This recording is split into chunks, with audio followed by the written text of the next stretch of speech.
Kaway-kaway. Kaway-kaway.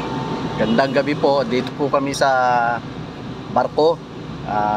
Mamaya pa po ang alis, bound to Hulo. Mga 9 o'clock pa po ang alis namin. Medyo maaga po kami kasi po malakas ang ulan eh. Kaya maaga kami nagpahatid dito sa pier.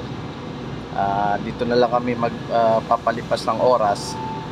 So, ayan pa po. Dami pa pong bakante. Kasi po, alas 9 pa ang alis. So, dito muna po tayo. Ito po yung aircon, no? Na bahagi ng barko. Aircon po yan. Dito po kami sa, sa economy. Yan po. Dito po kami. Ito po yung isang barko ng Montenegro po. Yan. Lakas po ng ulan eh. Yan. Ito Yaing Ulo rin po yata to. Itong tabi namin.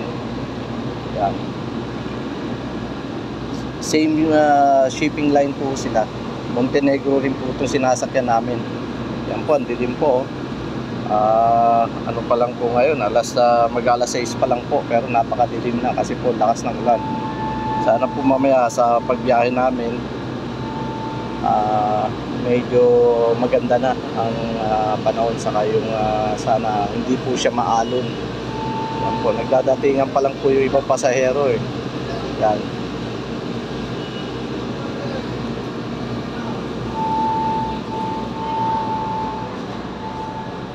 Sige po, ako'y mag-off muna para hindi malobat yung aking battery. See you.